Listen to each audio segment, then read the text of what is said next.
There we go. All right, I'm gonna mute my. All right, ladies and gentlemen of the board and public, it is now 7:30. And we'll call the meeting to order. Roll call vote, Madam Clerk. Okay, good evening. Alderwoman West is not here. Alderwoman Tapman. Here. Alderwoman Reed. Mayor, I got an email from her that says, oh, where is it? This came a little bit ago. It says, sorry for the late notice, but I'm nursing a terrible headache from my allergies. Hope all goes well. So Alderwoman Reed is not here. Alderman Carroll is absent. Alderman Thomas. Present. Alderman Perry. Present. Alderwoman Dales. Present. Okay, and then we have the mayor, the city attorney, the police, and the city clerk. Mayor, you have 4 present and 4 absent. Did you call the attendance for Alderwoman Avant? Or was there something? I thought I said Avant Elliott. I'm sorry. You did. I'm sorry, you guys. Alderwoman Avant Elliott. So Mayor, I guess that's why I said it, because I didn't see her on there. But there's 4 present and 4 absent, Mayor. All righty, thank you so much. Once again, we do not have a quorum, so we cannot open the meeting. But what I would like to do tonight is just go down the agenda. We just can't vote on anything. But I want to turn the meeting over to the public, and then we'll get our reports. So the public will have the floor for as long as we deem necessary. Anybody from the public who would like to speak? Yes, my name is Melvin Williams. I'm at 9912 Martingale Road. This is my first time joining the meeting. However, I've been receiving information from the prior meetings. My question is, why are there always 4 people absent that we are paying for, that are paid to attend these meetings? Well, the most direct and honest answer that I can give you, they're absent because they no longer run the meeting. When they lost their 5th vote, they decided that they wouldn't attend anymore. So that is why they're not here. Okay, so I think it's unfair that they're being paid monthly to attend a meeting that they don't attend. I think their income should be stopped. Okay, well, I agree with you. Totally agree. Is there any way we can that can be voted on? No, we can't vote on anything without a quorum. But anyway, that's I mean that's being looked into. So that's about all I can say on that.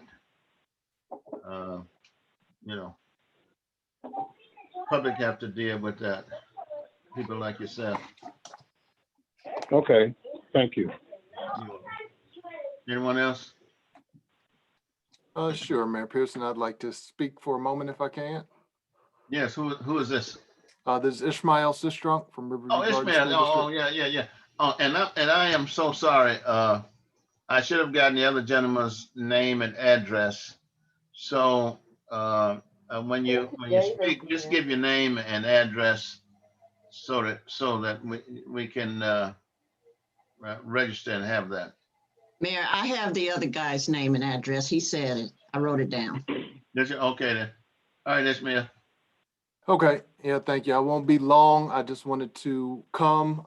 Thank you, Mayor Pearson. I'd like to thank the Bell Fountain Neighbors community, the aldermen, the citizens. Prop E passed, so we are able to fund these initiatives for the children. And so we just wanted to definitely say thank you to everybody for supporting that. Our team right now is working on the new staffing plan, the new pay scale. They're working on the transportation plan. And so as those things are worked out, we will report back. I'll continue to come to these meetings and we'll report what's going on in the school district. But just wanted to say thank you for everybody who either supported or either just spread information about Proposition E. It's definitely going to be impactful for our children, for our community.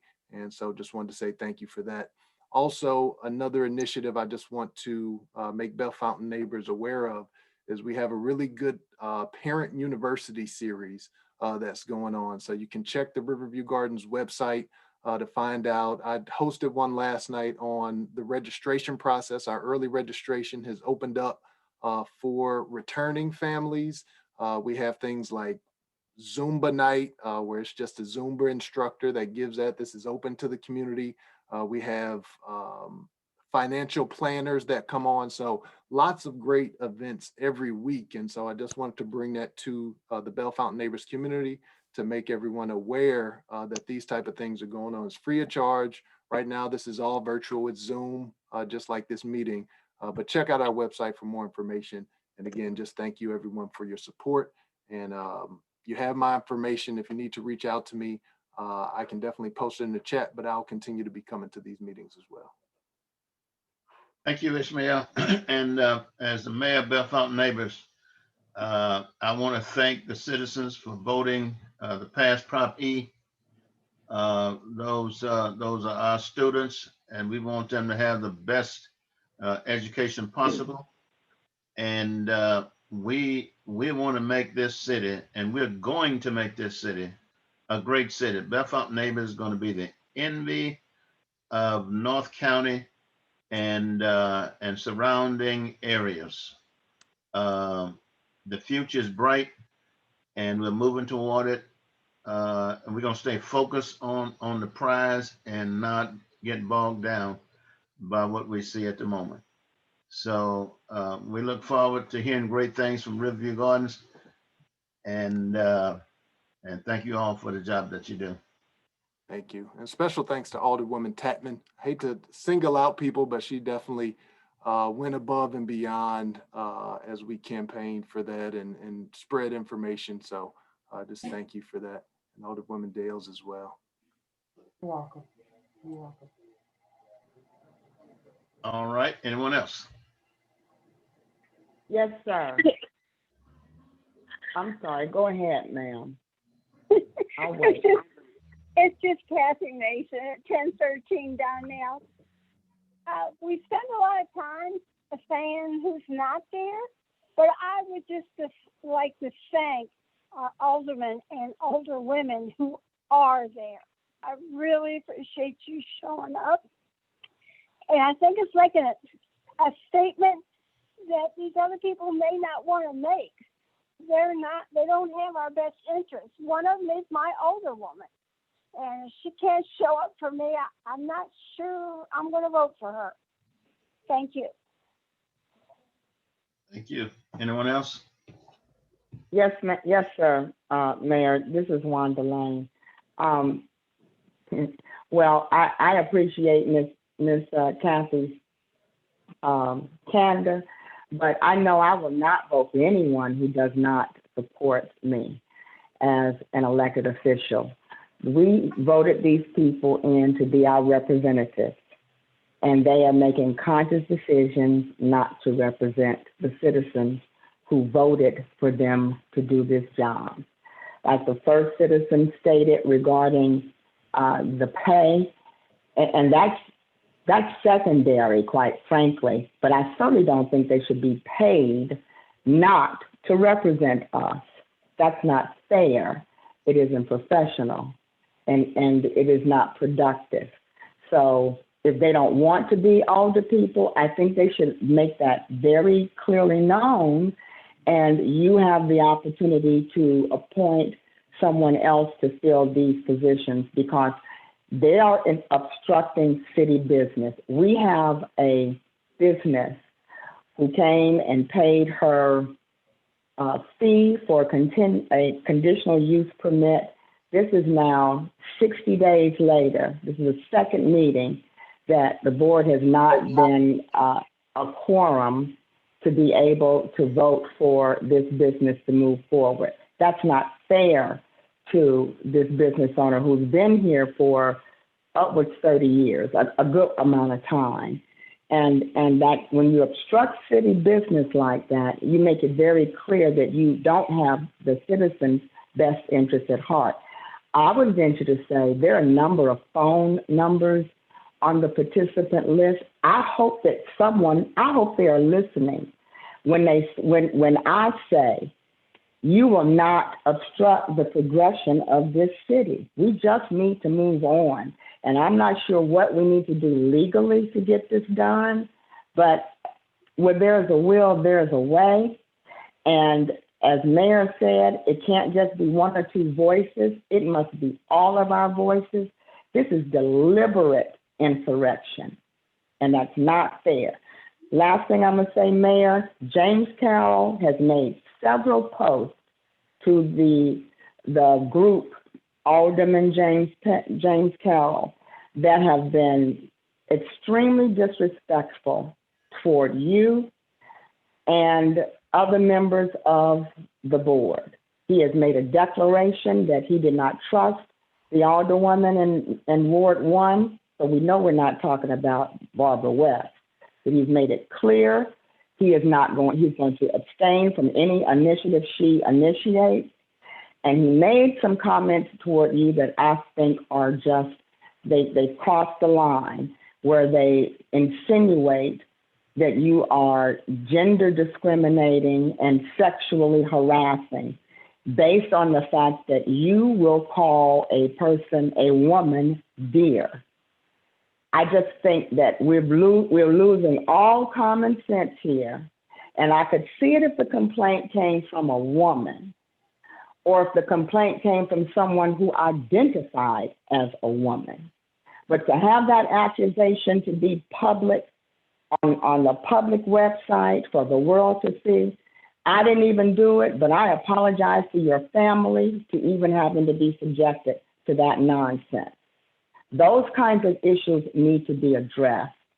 But the number one issue is, if you're not coming to the meeting, you have made a conscious decision that you no longer want to represent the citizens who voted for you. So they need to be moved. That's it, Mayor. Thank you. Thank you. Anyone else? Anyone from the public you wish to speak?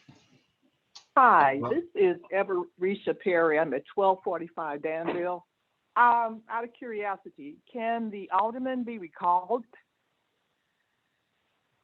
no, they cannot be recalled. Okay.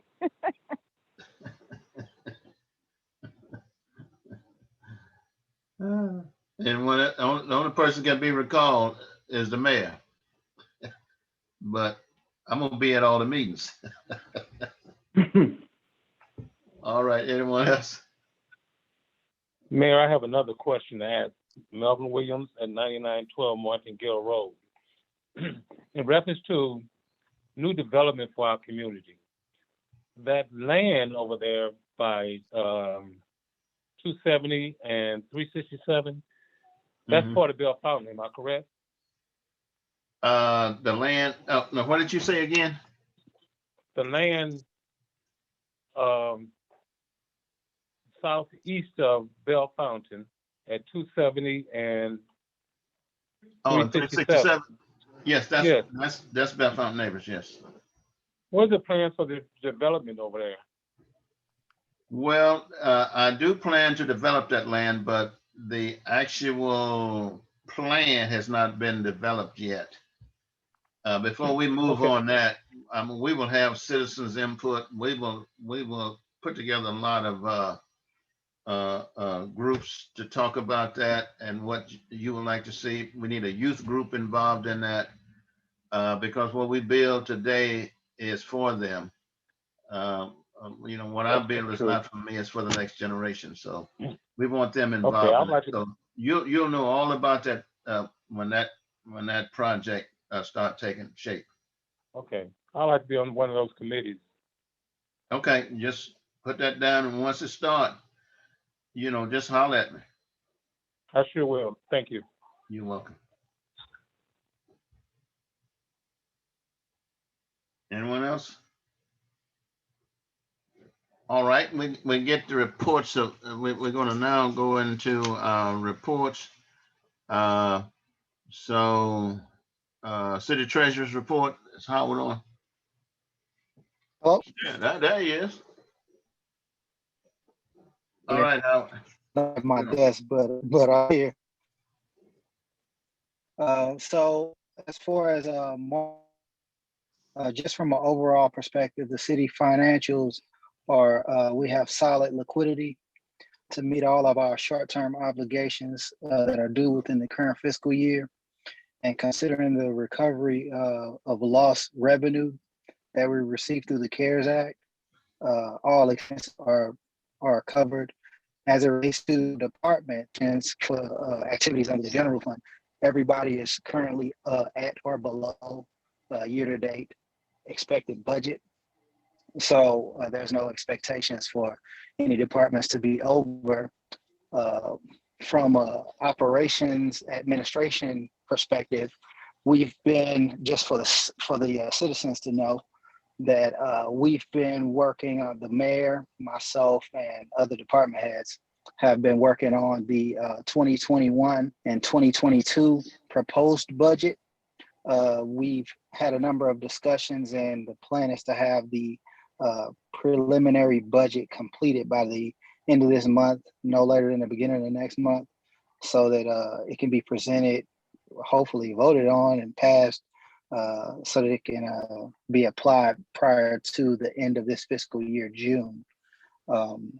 As it relates to other funds for the capital fund, there's still some rec center activity related to the pool and I believe the roof and things of that nature that are going to be still going to be worked on before this fiscal year ends. In addition to that, I think I mentioned this before, but all the fiscal year debt obligations have been taken care of for the year. So as it relates to the debt fund, there are no additional outstanding expenses related to this fiscal year. Let's see. Overall, the city has, as of March 2021, a total of $4.1 million in all funds that are administered and monitored by myself, the mayor, and the city clerk. Like I said before, we're in solid liquidity standing. No risk of not meeting any obligations. So that's really key for maintaining activity and operations for the city, even in the midst of everything else that may be going on. But that will conclude my report. Thank you very much. And so, and thank you for that, because the public can see that in spite of, as you say, what you see and hear, this city is on sound financial footing. Now, you can believe all the rumors you want to believe, that's your business. But we're running a good city here, and we're staying focused on that. Right. Planning and zoning. Good evening, everybody. Good evening. Planning and zoning held our regular meeting on Monday, the 12th, April 12th. Major subject that evening was a continuing review and discussion about a conditional use permit for North County Fire and Rescue to construct a new firehouse on a portion of the former Knights of Columbus property that's now owned by Santa Cruz Building Association at 800 Chambers Road. The property would be subdivided with the firehouse occupying 2.65 acres on the west side. A legal obstacle to locating a firehouse at the site was the discovery of a general warranty deed from 1956 that stipulates the property shall be used only and perpetually for parks and recreational purposes. At Monday's meeting, the fire district's legal counsel agreed to provide an indemnification and hold harmless agreement protecting the city against illegal action if our issuing a conditional use permit and subsequent construction of the firehouse would be challenged. The fire district explained their plans. Members of the commission asked questions and members of the audience spoke.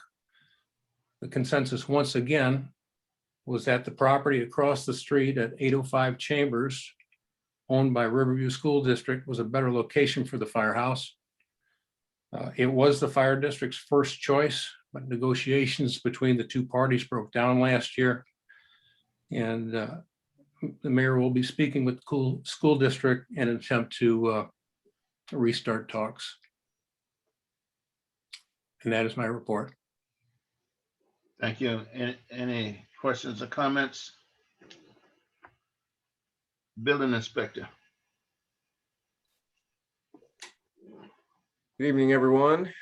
You have your numbers in front of you for March. We had a pretty steady amount of occupancy inspections for the month. We've also been busy driving the streets looking for dead trees. We sent out about 45 letters on dead trees here in the last month as well. Let's see. Gateway Market, we just issued their occupancy permit here this last month, so they have finalized the building portion of their project and have had that completed. Grass will be the next thing on our list. We'll be starting on that here coming up this next week once grass is starting to take off here. And this last month, we've also had a large number of sewer laterals that have been repaired. I believe we've had 5 of them this last month, and we've got a couple more going right now as well. So we've been very busy with those. And that's about the extent of the report for tonight. Thank you. Any question, Alderwoman Chapman? Joe, I was looking at some information I received today, and I guess this would be a question to Pat also, but you brought it up in your report. For that mart, that food mart, is it not under the auspices of the same standards of any entity that comes before us for conditional use permit? Is it the same process for everybody that must adhere to, Pat? There's no conditional use permit needed for that, I believe. That was an allowed use for that property, if I'm correct. That is correct, yes. And so that was moved forward with no citizens input or town hall meeting or nothing. So none of that is applicable to that? It is not. Again, it is an allowed use per the city code.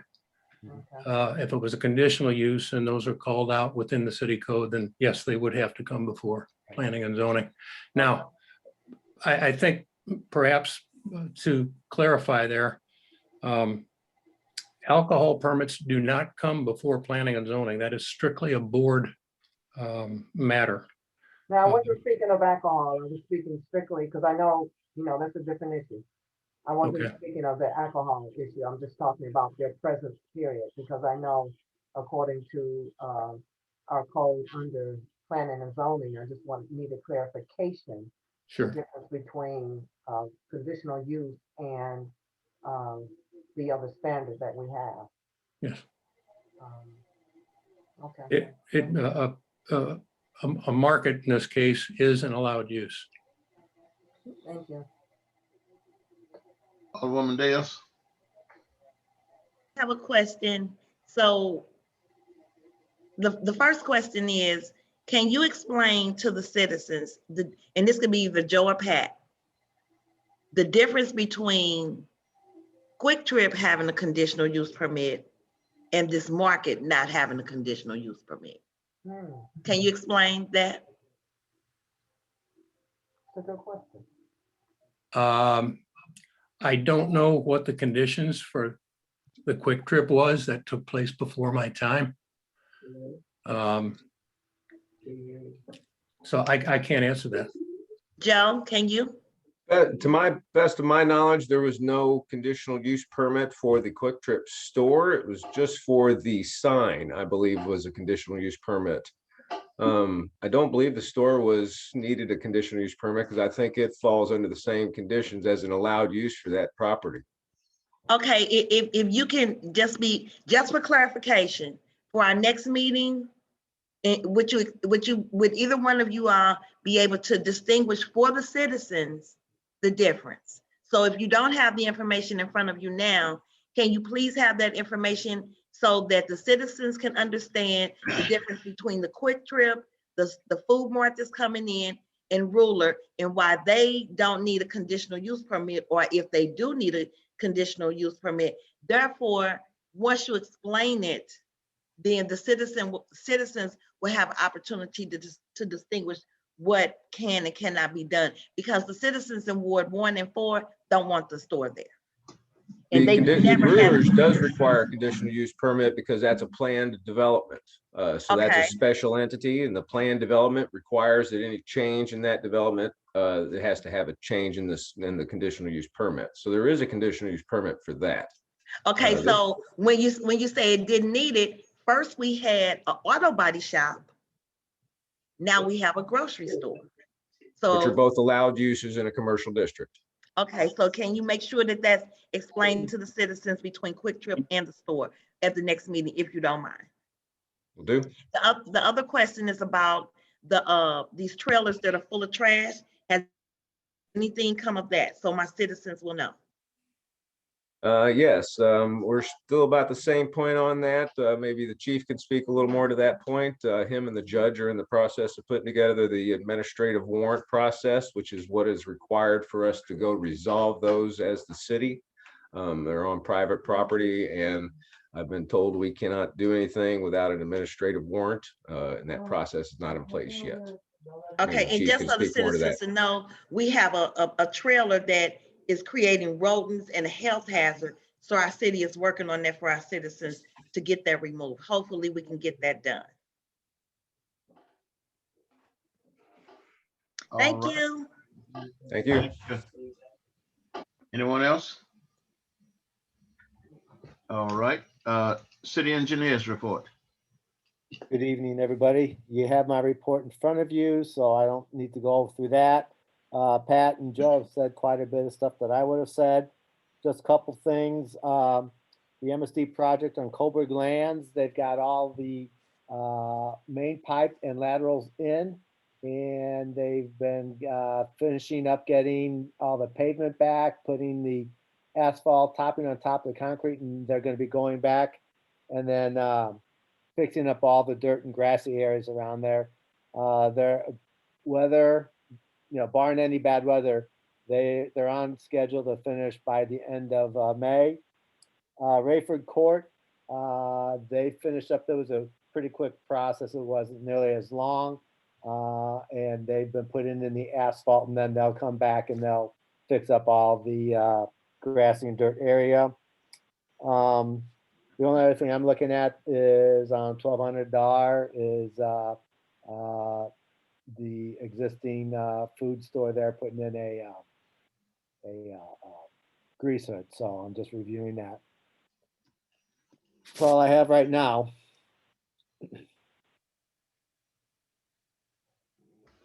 All right, any questions? Thank you. Thank you. Chief's report.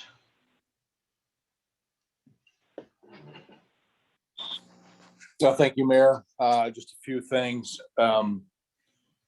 Law enforcement across the St. Louis region is closely monitoring the George Floyd trial up in Minnesota. We're also monitoring the officer-involved shooting in Brooklyn Center, Minnesota. And we're also monitoring the officer-involved shooting in Chicago, Illinois, involving a 13-year-old boy. This is concerning to us as much as it's concerning to the community. One of our roles in this is to make sure that if whatever outcome is determined by the courts in this process is that if people have a reaction to it that causes them to protest, we can be there to help them safely, peacefully protest, and we can also be there to protect people should violence arise out of those protests. So first responders across the area in St. Louis, excluding police, fire, and EMS mainly, have a plan in place already to manage anything that should come out of this. Well, moving on to crime. Luckily enough, comparing January to the end of March this year and last year, burglary, larcenies, and motor vehicle thefts are down. There's been a slight uptick in assaults and robbery. Homicide and rape remain the same. Our calls for service are increasing, especially this month. We're starting to feel the pinch of the warm weather. We've been dealing with a lot of violence, domestic violence. Today we had an incident where a stolen vehicle rammed one of our police cars in the driver's side door. The officer was sent to the hospital. He was deemed fit, meaning that he was okay. No physical injury that we were aware of. I mean, this is what we're up against. We're trying to manage a lot of problems all at the same time with limited resources. So meaning as crime goes up, our resources don't go up, they stay relatively the same. We've boosted motorist contacts to try to curb a lot of speeding problems, and we've boosted ordinance enforcement regarding derelict and abandoned vehicles. And as we're turning into, we're in the warm swing now. It's not going to be cold anymore. I just encourage everyone to, keep your doors locked at home. Close your windows when you're away, especially your vehicle windows. Put all your stuff away. Don't leave it out in the yard.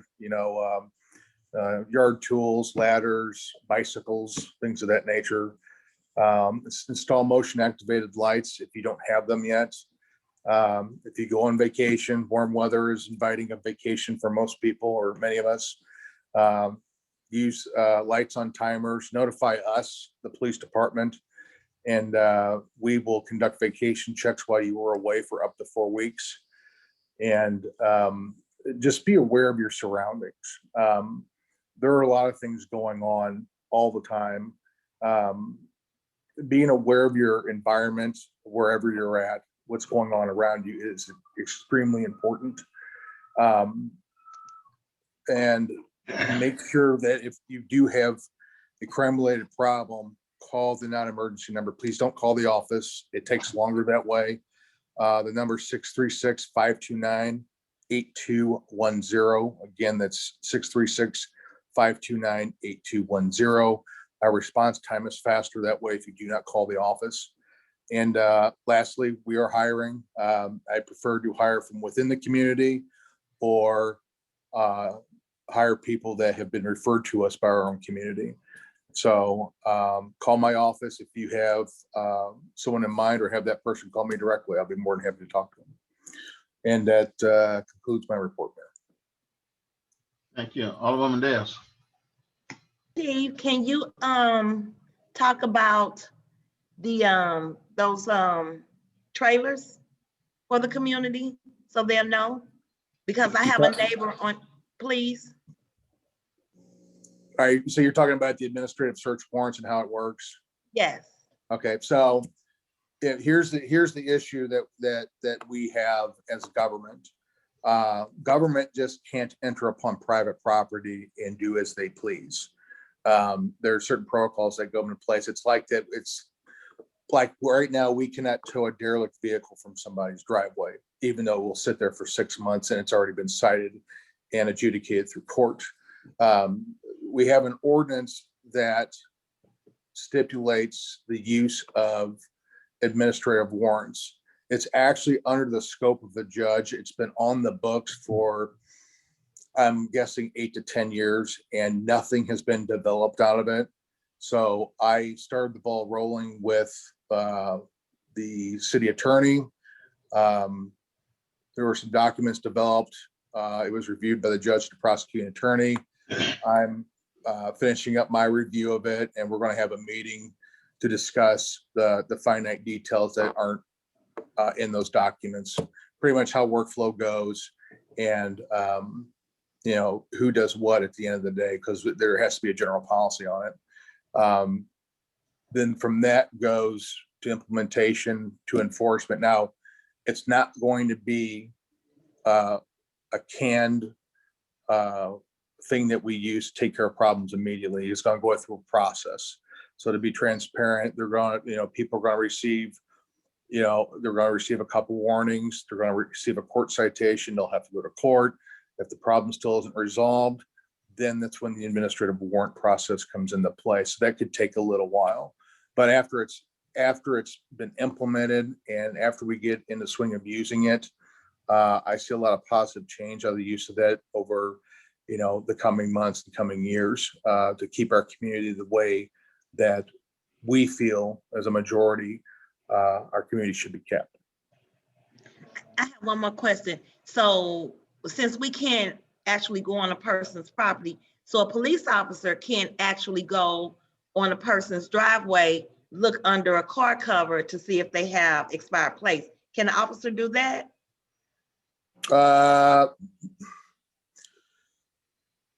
Technically, no. That's why we have an ordinance that says that if you have a car cover over your vehicle, it's got to display the license plate. And we'll give warnings for that. And if they display the license plate, then we can check it. Okay. So. Thank you. You're welcome. I hope the citizens, I'm asking this for the citizens so they'll know. Oh, I know. There's a lot of people concerned with, not just that one particular issue on McCartney, but all the issues that just seem to persist and lay around. I feel that we have a duty to approach that, through the powers of the ordinances that we have, except for the fact that it was never developed to be on an ordinance. So that's why I'm trying to use it as a tool to help people achieve what, the goals of the city are. Thank you. Mm-hmm. Thank you, Chief. Any other questions? City Attorney. Thank you, Mayor. And good evening, everyone. Just a couple of things. As a result of a lawsuit filed in 2010 by the city of Winchester, Missouri against Charter Communications, seeking a declaratory judgment that Charter was obligated to pay license taxes on gross receipts related to the services it provided in its operations, there was a judgment issued by the Circuit Court in January of 2021 in the amount of $39 million. Whoa. That award will be divided amongst the municipalities that participated in the lawsuit. Bell Fountain Neighbors is slated to receive approximately $198,000 from that judgment. The problem is Charter has appealed. So if the judgment stands up on appeal, then the cities will get their share of that $39 million. So we will have to see what happens there. But at least the cities have won the first battle in this war. Stay tuned and we'll see what happens. I wanted to follow up too on the ordinance that Chief reported on. We have been working, the Chief, Judge Draper, and the prosecutor, William Clark. All of us have been working on an amendment to Section 1813 of the City Code of Ordinances dealing with administrative search warrants. We are now on our second draft, and as the chief said, we hope to have a meeting to tighten that draft up. At the end of the process, what we will have is an ordinance that meets constitutional requirements and has some teeth to it and gives the city the tools that it needs to address the various issues that we've been dealing with.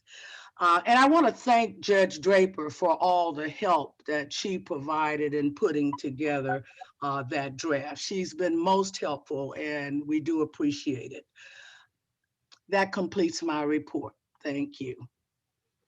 Any questions?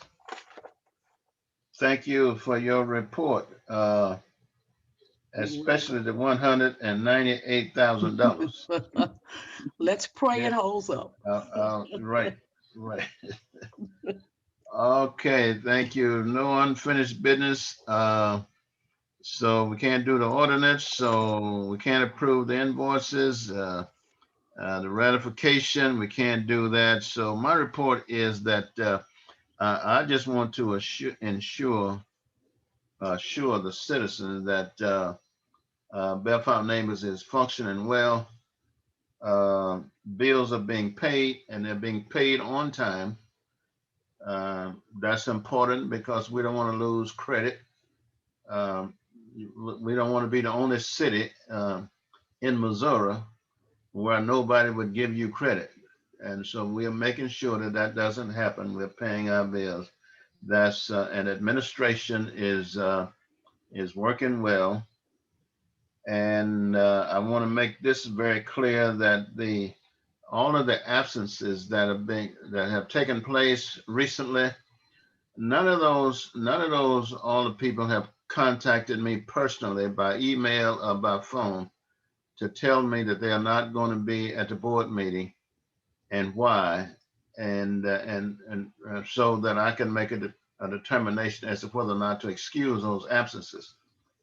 And so no one can excuse absence but the mayor. And since they don't contact me, all of those absences are unexcused absence. I think I'm trying to make that clear at another board meeting, that those are unexcused absence.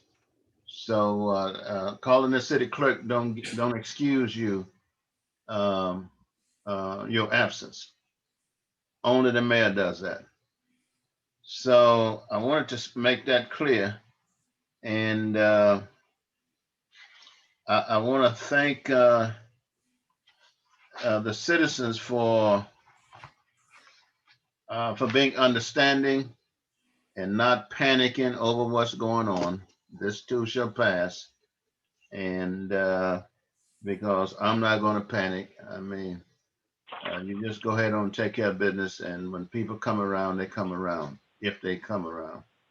So we're working on behalf of our citizens. We're going to continue to do that, and I think others perhaps will come around when they find out that we're moving forward with or without them.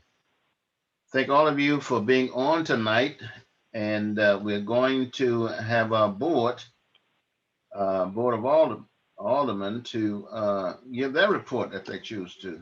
If you choose to give a report, this is your time. Okay. Alderwoman Tapman. Yes, good evening, Mayor and my colleagues and citizens. First of all, I want to thank the citizens for continuing to come. And those of you who are new, you know who you are, who wanted to come and participate for their first meeting. Just a small report. As you know, we created the Innovative Public Safety Crime Prevention Summit on last year, which consists of our two of our sister cities, Moline Acres and Spanish Lake, and 21 other partners who came together who were concerned about the safety and the health of the city. That collaborative will be doing another summit on October the 2nd. And our focus for our second year is neighborhood safety. I think we talked about it earlier about looking at a possibility of upgrading our lighting, speed humps, and some small other minor repairs. But also on yesterday, there was a meeting of another collaborative that's coming together to offer social services to our community. And I'm excited about this one. That collaborative includes Lincoln University Urban Center, which is right around the corner on Riverview, St. Louis County Public Library, also St. Louis Department of Health, and our famous Riverview Garden School District. And what we're looking to do, there's a plethora of services that each one of us offer. And we're looking at coming together to offer services for our children, our families, and our seniors collectively. We're putting everything in this treasure box, and each one of us are working together to help the other one to offer these services. Just to give you a small example, and then I'll cut it short. Um, Lincoln University Urban Center has a summer camp that they've had for 16 years, 80 children. And they have been taking these children to the Oak Allen Rec Center. They're looking to bring those children, as many as we can accommodate, to our rec center for swimming, for putt-putt golf, basketball, any other services that we can offer. There will be a meeting with all of us again next week. I'm excited with our new Parks and Recs director. I finally met him in person. We have been talking on the phone. And so we started some things. We have a sign language class and a Spanish class that everybody's excited about. We've had 22 to 25 people on our first classes. So this is just a sample. And we haven't come up with a name of that. So I'm saying this to the citizens. All of these entities have services already, but we're making a conscious decision to invite the community to come to a meeting to say what you need and what you want to add to that treasure chest. We're just offering, those entities are offering what they already have, but they also want to create what you want. So for all of the citizens that are on the line, if you're interested in being a part of that think tank, because this is for you, think tank, you can reach out to me by phone or email. So we're excited about that. I want to say thank you to the chief and the mayor who always supports um, anything that we try to do as a collective to nurture and offer first class services to a first class citizenry. And that's the end of my report. Hey, Dinah, did you want to mention the social justice and educational empowerment program that they're having? Yes, that's a part of the treasure chest. So it's the social justice empowerment piece that the chief and Lincoln University are putting together. That's going to be awesome. It's going to include live simulations where children and adults and young adults will actually have conversation with the police. They'll go through live simulations on what happens at a police stop. That way citizens will know how the police feel and the police will know how citizens feel. Also to teach about the do's and the don'ts. That's another thing. The citizens, your voice. What would you like to see? Because there's going to be assessment sheets for all of these activities for people to fill out. Okay, I want this, I want this, I want to attend this, and I want to attend that. The social justice piece they were really excited about because in that meeting, they were excited because they said they never had an opportunity to talk with a chief of police.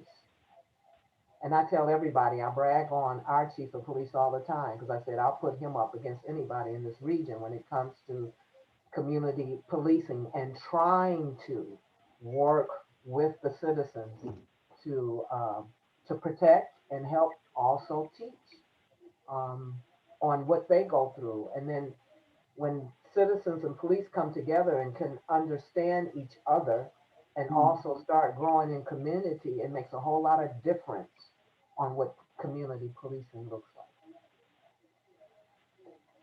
Again, first class services for first class citizenry.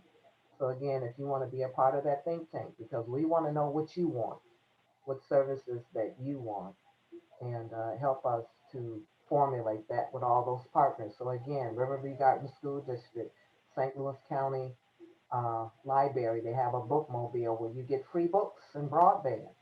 Free books free, story time. They do all those activities for our children and our seniors. And then St. Louis Lincoln University Urban Center, and of course, working with Jimmy at our rec center.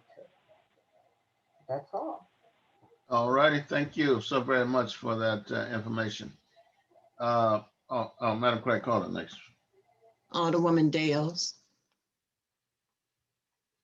You're muted. Good evening, everyone. Currently, right now, thank the citizens for coming and they're still here. We're working on the Black History Celebration, which is going to be celebrated on Juneteenth on the parking lot of the rec center.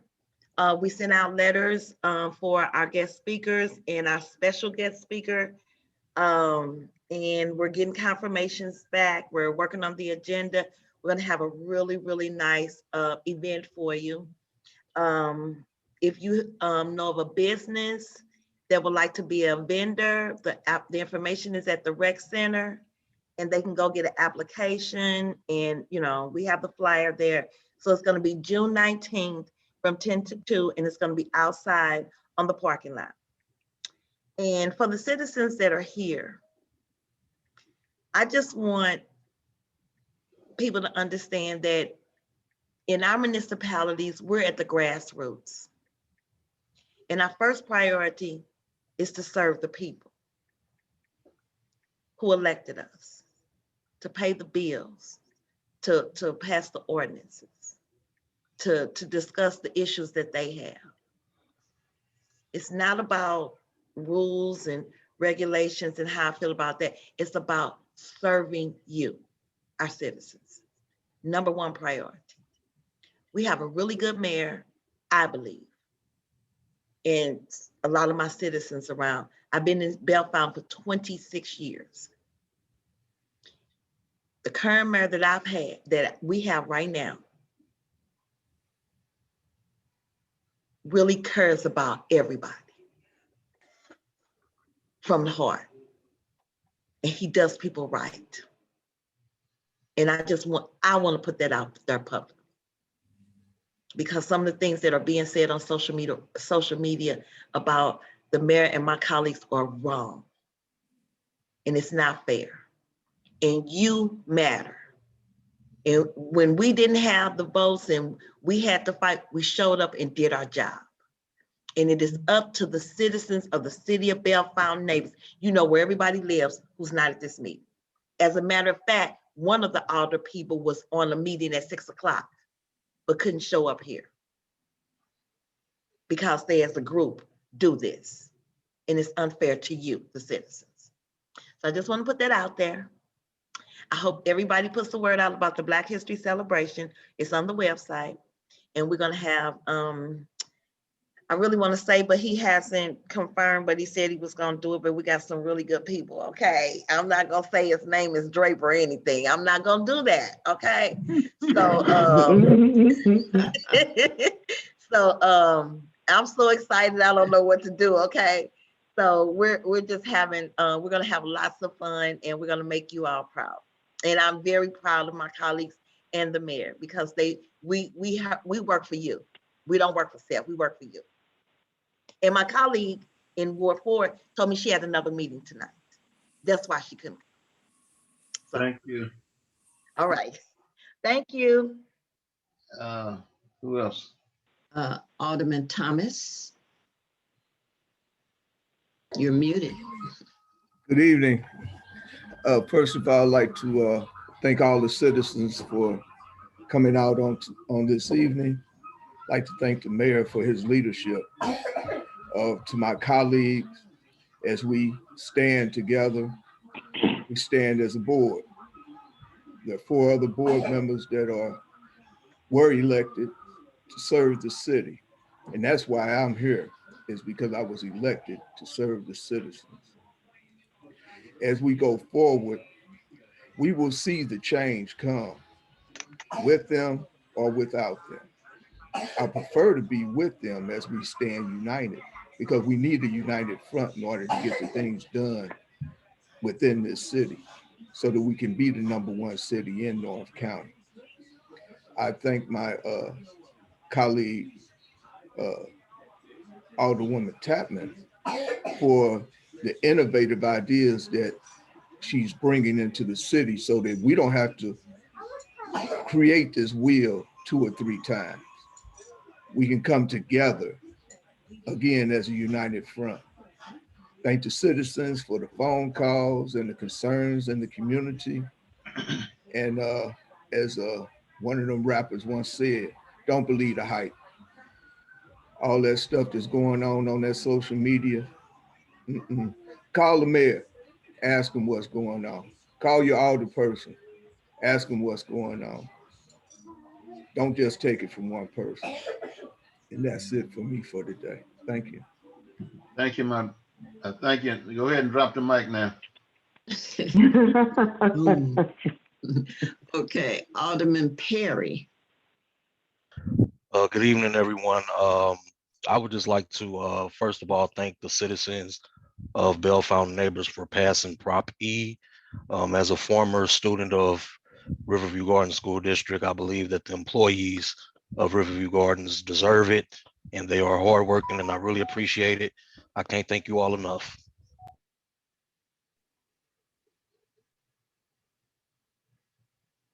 Mayor, that's it.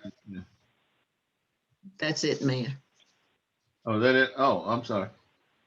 Well,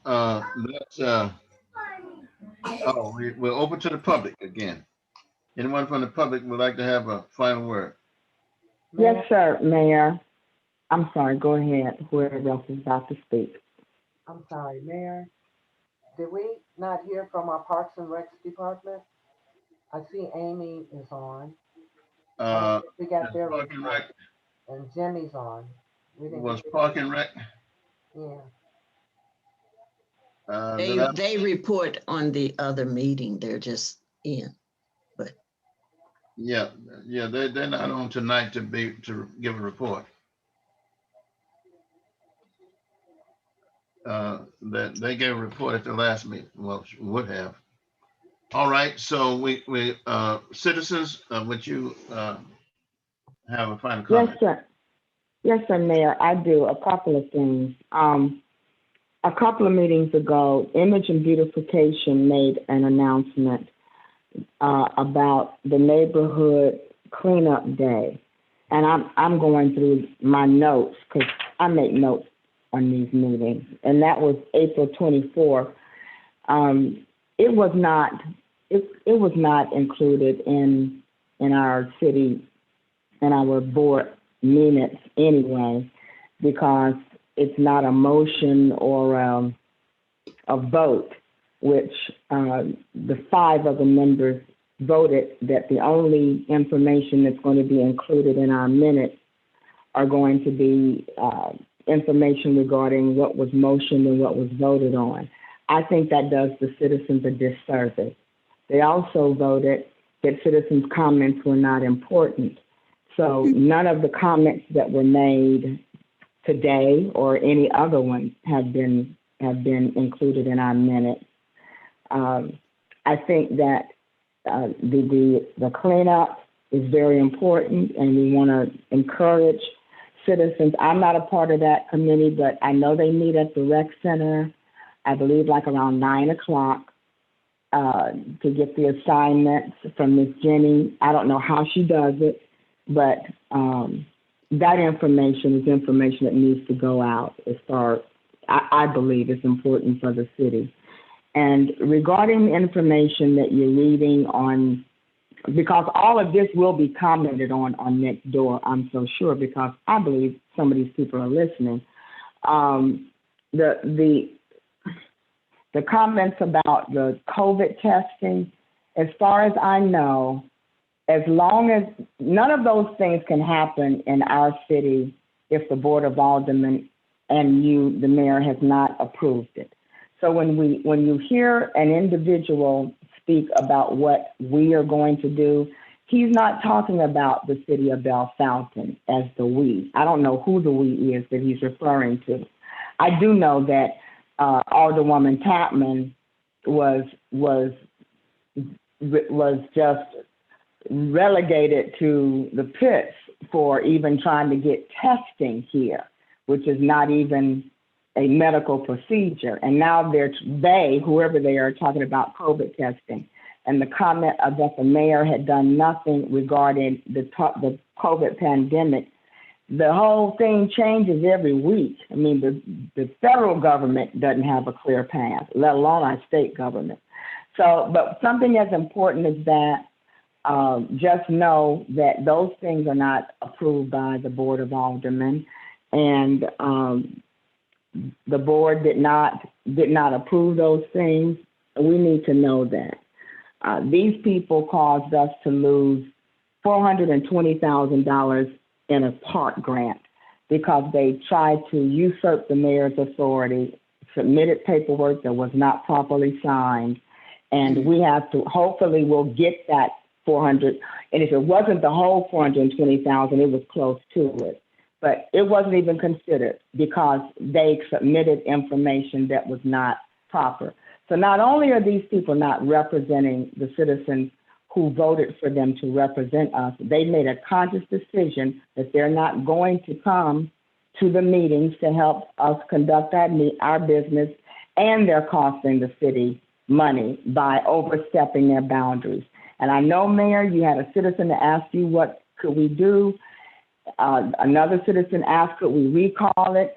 Call them. We need to do something. I don't know what all we can do, but we just have to wait till the next election, which is another whole year from now. I don't think that's productive. So we as citizens, whomever, we need to come up with a reason why. And quite frankly, and I'll be finished, if you don't want to represent us as your constituents, personally, I don't want you to come. This is a wonderful meeting, quite frankly.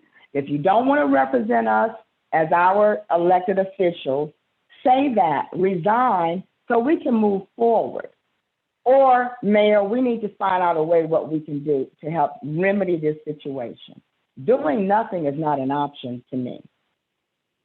And that's it, Mayor. Thank you. Thank you. Anyone else? Yes, Pat. If I could answer Alderwoman Dale's question from earlier about allowed use versus conditional use in certain districts. Going to where the Gateway Mart is right now, that's a C2 commercial district. And that is an allowed use there in accordance with section 29-52B use regulations.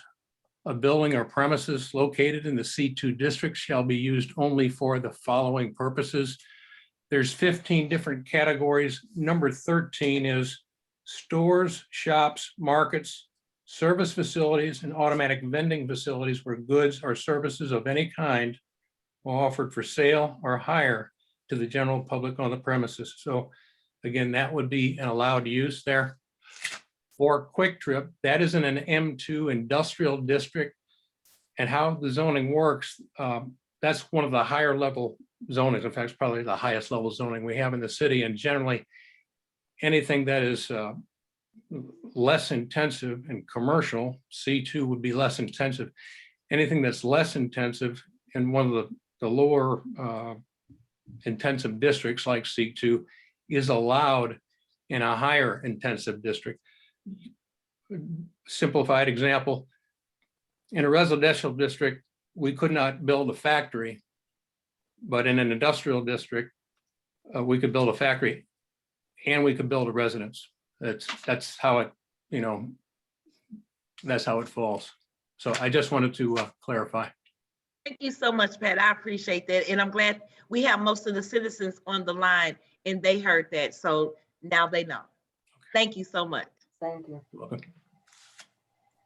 Thank you very much. That about concludes our meeting for tonight. One final word, and that is make sure you get your vaccine when it is available to you. And I've had both of my shots. I feel fine, and so I believe you. Well, when you get yours, I hope you'll feel fine too. But we've not fared so well without it. I can tell you that. So thank you very much. Just wash your hands. I've been washing my hands so much, I didn't even know my hands are trying to figure out what's going on. But anyway, we're going to call the meeting ended. Mayor, can I say one thing, please? All right, go right ahead. If anybody is interested in the Moderna shot, they have openings at the Walgreens. So if you can give me a call and I can put you on the list in our local area. That's all. I'm sorry. All right, thank you. Good night, everybody, and thank you for your Good night. patience. Good night. Good night. Good night, all. Good night. Everybody, good night. Good night. Okay, Mayor, I'm getting ready to end it now. Yes, go All ahead. right. Okay, good night, everyone. Good night.